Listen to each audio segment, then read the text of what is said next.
Alors cette vidéo est la suite de la vidéo précédente Cameroun, peuple de Dieu.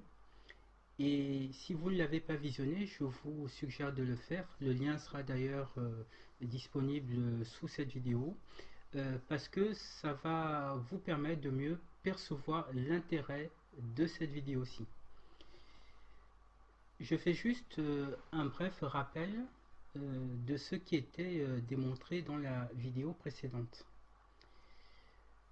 Dans cette vidéo, il était montré qu'au sein de l'Égypte antique, sous le règne du pharaon Akhenaton, il y avait un groupe de prêtres nommés les Yaouds, en araméen Yaoudae, et l'archéologie a démontré que c'est ce groupe d'Égyptiens qui a subi un exode après la mort d'Akhenaton et a fondé le royaume de Juda 40 ans plus tard. On les appelait les Yaouds car ils adoraient le dieu Yahou, Yahou qui, dans la Bible, va devenir Yahvé. Le texte biblique de l'Exode s'est inspiré de ce récit pour fabriquer l'histoire des Hébreux sortis d'Égypte. Ce point est corroboré et par l'archéologie et par la plus vieille Bible au monde, le Targum. Alors, la première chose qui nous interpelle, c'est que ces Égyptiens nommés Yaoud portent ou portaient le même nom que Yaoundé.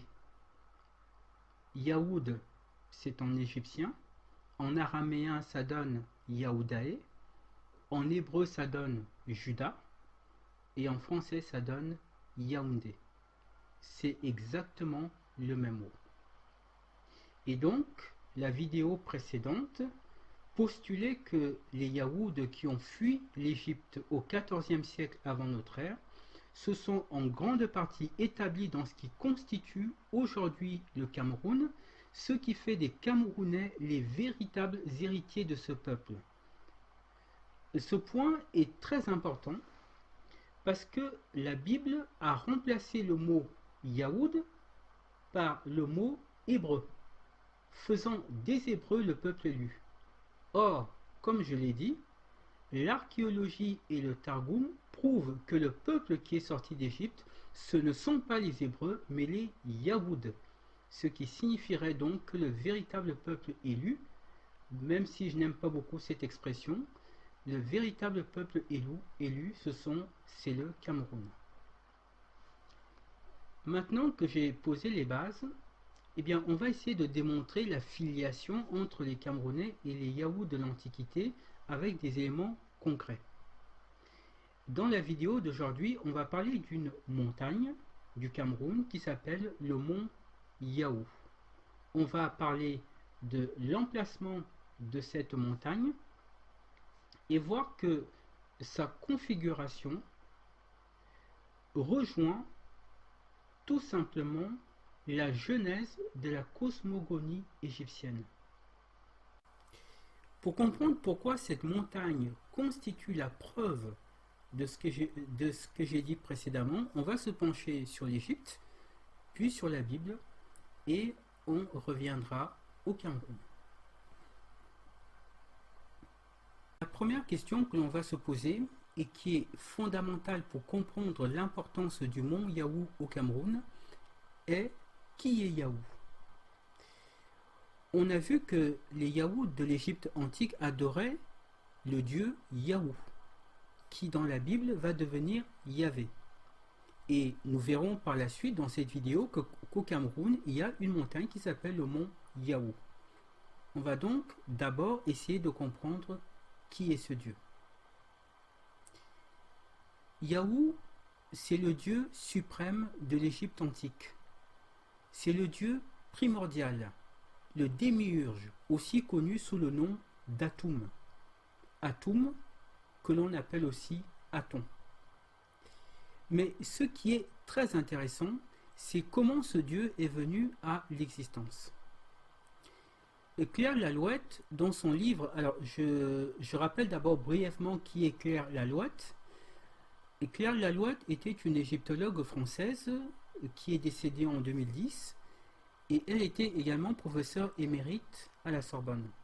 Alors, dans son livre Au royaume d'Égypte, le temps des rois dieux, À la page 87, elle cite un texte de l'Égypte antique dans lequel Atum s'exprime. Et elle reproduit donc ces paroles. Je vous fais lecture de ce passage. Atum dit « J'étais solitaire dans le Noun et inerte. Je ne trouvais pas d'endroit où je puisse me tenir debout. Je ne trouvais pas de lieu où je puisse m'asseoir. La ville d'Héliopolis où je devais résider n'était pas encore fondée. Le trône sur lequel je devais m'asseoir n'était pas encore formé. Je n'avais pas encore créé Nout au-dessus de moi. La première corporation de Dieu n'avait pas encore été mise au monde. Les néades des dieux primordiaux n'existaient pas. Ils étaient encore en moi. Je flottais absolument inerte. » Donc, nous avons là le commencement de la cosmogonie égyptienne. Nous avons là la naissance du premier dieu de l'Égypte antique. Atum prend naissance dans le fleuve primordial qui est le Noun. Et que fait-il ensuite? Eh bien, une fois sorti du Noun, il va engendrer les autres divinités du panthéon égyptien. La première de ces divinités étant Chou. À présent, regardez bien ce schéma. Alors ce schéma qui a été fait par Jeff Bradu reproduit la généalogie des dieux de l'Égypte antique. Alors effectivement, nous avons dans un premier temps l'océan primordial qui est le Noun.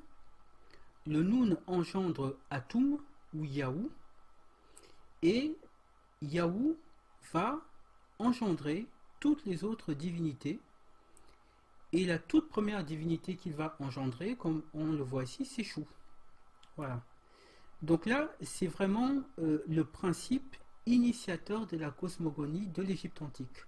On a le Noun qui engendre Atum ou Yahou, le démiurge, et Yahou commence par engendrer Chou qui symbolise le vent.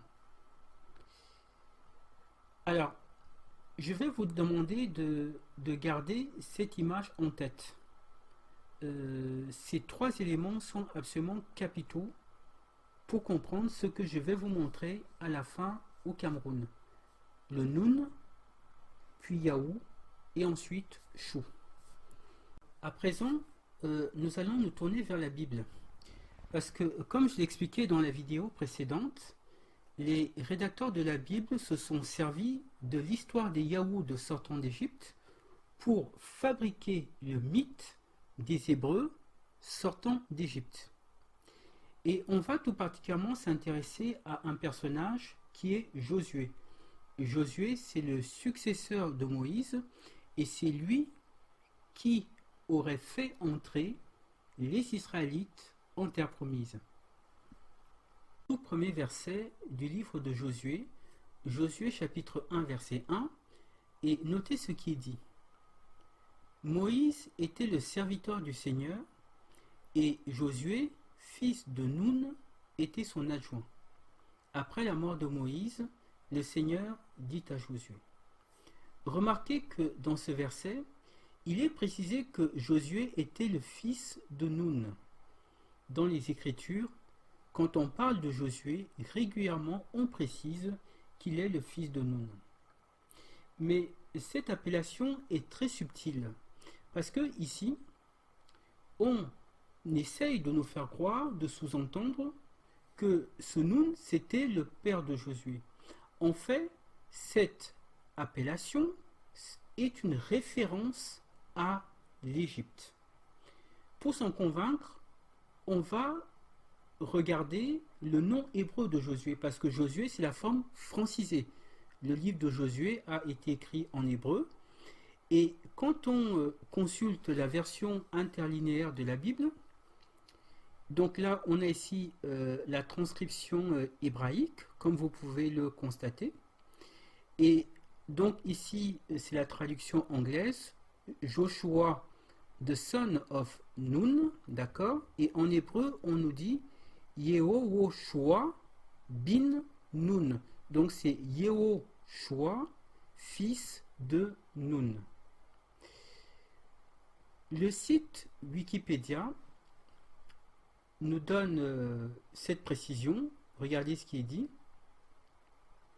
Josué s'appelle d'abord Oshéa, fils de Nun. C'est Moïse qui le renomme Josué dans le livre des Noms, chapitre 13, verset 16. Il est dit: tels sont les noms des hommes que Moïse envoya pour explorer le pays. Moïse donna à Oshéa, fils de Nun, le nom de Josué. Josué est écrit en hébreu Yehoshua, ce qui signifie Dieu sauve. Donc là, on nous précise bien que le nom hébreu de Josué, c'est Yehoshua. Et remarquez déjà que Yehoshua, c'est l'association de deux noms, en réalité. L'Alliance biblique française donne une autre précision par rapport à cette appellation. Alors, je vous lis ce qui est écrit. Du coup, on hésite aujourd'hui sur la prononciation originale de YHWH. Alors, je rappelle brièvement de quoi il s'agit. YHWH, c'est ce qu'on appelle le tétragramme. C'est le nom de Dieu. C'est-à-dire que dans les manuscrits anciens, le nom propre de Dieu n'apparaît que sous cette forme-là. Ce sont 4 consonnes. Mais comme les voyelles n'apparaissent pas, on ne sait pas clairement comment ce nom devait se prononcer. C'est ce qu'ils disent ici. Alors, ils ajoutent: d'après certaines données linguistiques, un grand nombre de spécialistes optent pour Yahweh ou Yahvé. Dans la composition des noms propres, et ce point est très important, ce nom apparaît souvent sous une forme abrégée. Yeho ou Yo en début de mot, ainsi Yehoshua pour Josué, ou Yoram pour Joram, Yahou ou Ya en fin de mot, Yirmeyahu pour Jérémie, Adonia pour Adonias. Alors, ce qu'ils expliquent ici, c'est que le nom de Dieu apparaît dans les noms propres de certains personnages. Par exemple, pour Josué, le nom de Dieu apparaît sous la forme Yeho, dans Yehoshua. Et pour Jérémie, le prophète Jérémie, le nom de Dieu apparaît ici sous la forme de Yahou. Mais Yeho ou Yahou, eh bien c'est exactement la même chose. Alors, on peut préciser quelque chose d'autre, de très très important. Vous pouvez constater ici que le nom hébreu de Josué, c'est l'association de deux noms, de deux divinités égyptiennes, Yeho ou Yahou, d'accord, qu'on a vu tout à l'heure. Il s'agissait de Atum qu'on appelait aussi Yahou, et Shua ou Chou, voyez, parce que Chou, c'est le premier dieu que Atum a créé une fois qu'il est sorti du Noun. Hein, c'est ce que nous avons vu tout à l'heure dans la généalogie des divinités égyptiennes. C'est-à-dire que Atum sort du Noun, Atum ou Yahou sort du Noun, et ensuite il engendre Chou. Ici, qu'est-ce qu'on voit? On voit Josué, d'accord? Son nom hébreu c'est Yahou, donc on retrouve le nom du dieu égyptien Yahou, Shua, donc Chou, et on précise qu'il est le fils de Nun. C'est-à-dire qu'on retrouve ici les 3 éléments constitutifs de la genèse de la cosmogonie égyptienne. Alors, pourquoi ici nous précisons à tout prix que Josué c'est le fils de Nun? Eh bien, tout simplement parce que les deux divinités qui composent son nom hébreu, Yahou et Shua, eh bien, sont les fils de Nun. Yahou, nous l'avons vu, c'est Atum qui sort du Nun. Et Chou, à propos de Chou, on a retrouvé une inscription dans la tombe d'un pharaon, le pharaon Séti Ier. Alors, on le trouve par exemple dans le livre de Constantin de 8, qui a retranscrit cette inscription dans son livre Le rôle et le sens du lion dans l'Égypte antique. Et là, dans son livre, il précise ceci. Dans la tombe de Séti Ier, Chou apparaît comme fils de Nun. Il précise océan primordial. Autre dire, donc ça c'est le texte hiéroglyphique et qui a été retrouvé dans la tombe. Autre dire ou autre déclaration, si vous préférez, par la majesté de Chou, fils de Nun. Donc, si on résume, la Bible parle de Josué, fils de Nun, mais c'est en réalité un plagiat de la cosmogonie égyptienne et de l'histoire des Yahoud. Son nom hébreu c'est Yahushua. Or Yahou est selon les textes égyptiens le dieu Atum qui est né du Nun, et Chou ou Shua est appelé fils de Nun.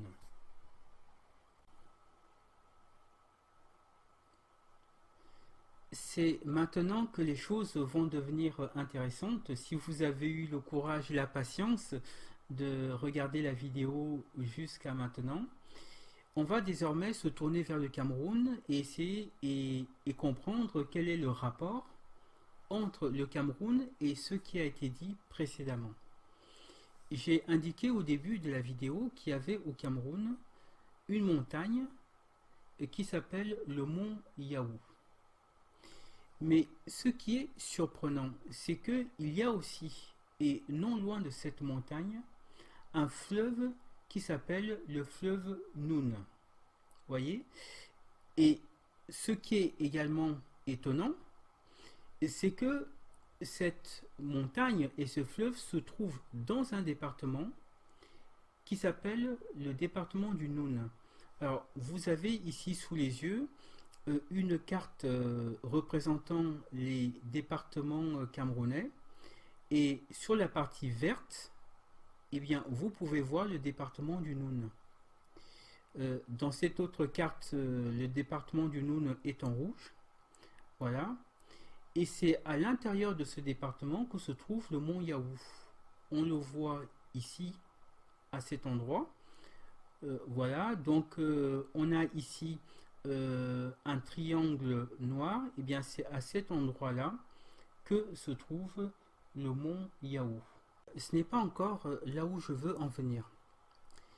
Avant de vous montrer quelque chose de très surprenant, je vous propose qu'on relise un extrait du texte des sarcophages.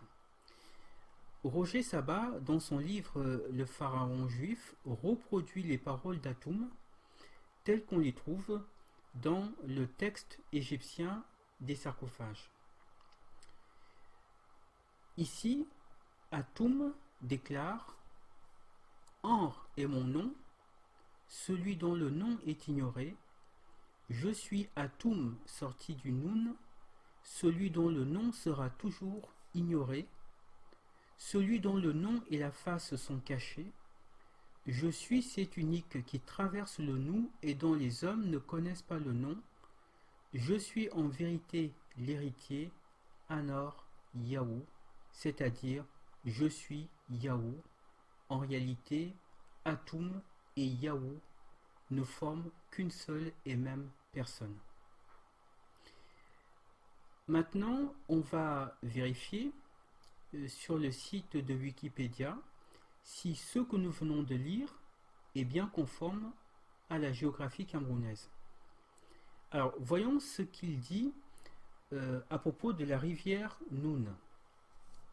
Nous lisons « Le Nun est une rivière au Cameroun et un affluent du Mbam dans le bassin versant de la Sanaga. Il constitue, dans la région de l'Ouest, une limite naturelle entre le pays bamileke et ses départements sur sa rive gauche d'une part, et le pays Bamoun dans le département du Nun sur la rive droite d'autre part. » Il ajoute plus loin, le site ajoute plus loin, « Il coule du lac Oku vers le sud. Il est rejoint par la rivière Monoun et descend dans la plaine du Nun entre le mont Ngod Sedzezan et le mont Yahou. » Voilà. Donc là, nous sommes bien d'accord. La rivière du Noun passe entre deux monts, le mont Ngodzezan et le mont Yahou. Voyez. Donc on a en réalité cette configuration. Donc on a le mont Yahou. À proximité de ce mont coule le fleuve Noun, rejoignant le fleuve Monoun. Et cet ensemble se trouve dans un département qui s'appelle le département du Noun. Maintenant que nous arrivons au terme de cette vidéo, je vais vous montrer quelque chose et je vous remercie d'ailleurs d'avoir regardé la vidéo jusqu'à maintenant. On va regarder ce que dit le site de Wikipédia sur le mont Yahou et je vais vous demander si vous remarquez quelque chose de particulier. Alors, je vous fais lecture de ce qui est dit. Le mont Yahou est une montagne du Cameroun située dans le département du Noun. Son nom rappelle le passé égyptien des peuples de l'Ouest Cameroun.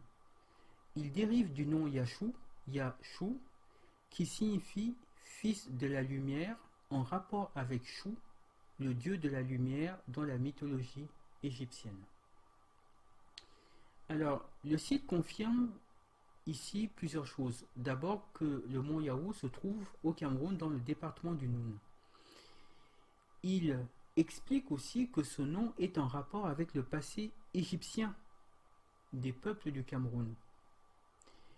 Et il mentionne le dieu du vent, le dieu de l'air, qui est Chou. Donc, remarquez qu'on retrouve ici les trois éléments constitutifs de la création du monde tel que nous l'avons vu dans cette vidéo. On a Yahou, on a le Noun et on a Chou. Mais nous, ce qui nous intéresse, c'est la géographie du Cameroun. Et je vais vous demander de regarder la carte suivante. Alors, c'est une carte qui, initialement, provient de l'armée américaine. Donc, nous sommes bien ici dans le département du Noun. Donc, comme vous pouvez le constater, ici, on a le mont Yahou. Si on descend un peu plus bas, ici, on a le Noun. Vous voyez, en bleu, le fleuve Noun qui monte. Et un peu plus haut, regardez ce qu'on trouve. On trouve Choua. Vous voyez, on a bien ici une localité qui s'appelle Choua. On a les trois éléments qui constituent la genèse de la religion de l'Égypte antique. Pourquoi est-ce que ça, c'est un élément capital? Parce que avoir ces trois éléments au même endroit, ça ne peut pas être une coïncidence. Donc là, on a bien ici les trois éléments. Hein. Donc je rappelle ces points parce qu'ils sont essentiels. On a le Noun. Le Noun engendre le dieu Yahou et Atum. Le dieu Yahou engendre la première divinité du panthéon égyptien qui est Chou. Et ça, c'est le début, c'est la création du monde, c'est la création de l'univers tel que décrit dans les textes de l'Égypte antique. Et cela est repris dans la Bible à travers le nom de Josué. On le rappelle, hein, ces éléments sont repris dans la Bible. Josué, son nom hébreu, c'est Yahushua. Donc ce sont bien les deux divinités, les deux premières divinités de l'Égypte antique. Et on précise que c'est le fils de Noun. Et ces trois éléments se retrouvent dans la carte du Cameroun, dans la géographie du Cameroun, comme un témoignage de son histoire passée, de son histoire ancestrale, d'accord, puisque on a le nom de Josué, Yahou et Choua, fils de Noun, Et on a bien la cosmogonie égyptienne, le dieu Yahou qui sort du Noun et qui engendre Shoah. Que veut-on nous dire ici? Quel est le message? Que devons-nous comprendre? Yahou, qui naît du Noun, symbolise la création du monde. C'est le commencement de toute chose. Josué, quant à lui, dans les Écritures et dans l'histoire d'Israël, est associé à la terre promise. C'est Josué qui, après la mort de Moïse, a reçu la tâche de faire entrer les Israélites en terre promise. Le fait que le nom de Josué, son nom hébreu, apparaisse sur la carte du Cameroun, c'est comme si le nom complet de Josué était gravé sur le sol du Cameroun. Que veut-on nous dire là? Eh bien, on veut nous dire que le Cameroun, c'est la terre promise. Parce que le nom de Josué, dans les Écritures, est associé à la terre promise. C'est ça le message. Les éléments que j'ai présentés aujourd'hui méritent vraiment réflexion. Parce que le Cameroun est le seul pays au monde à avoir cette configuration. Et que ces éléments se retrouvent au même endroit, je l'ai déjà dit, ça ne peut pas être une coïncidence. La géographie du Cameroun témoigne de son lien avec l'Égypte antique et témoigne du lien qui unit les Camerounais d'aujourd'hui aux Yaouds du passé. Et je rappelle que selon l'histoire et l'archéologie attestent que ce sont ces Yaouds qui ont vécu l'exode qui est rapporté dans la Bible. Donc ces Yaouds sont en vérité le véritable peuple de Dieu. Et je rappelle également que le mot Yaoud en égyptien, qui deviendra Juda en hébreu, signifie tout simplement Yaoundé. C'est exactement le même mot. Donc il y a bien quelque chose de particulier sur lequel il convient de se pencher, et nous aurons l'occasion dans d'autres vidéos d'apporter d'autres éléments probants sur ce lien entre le Cameroun et l'histoire des Yaouds. Je vous remercie.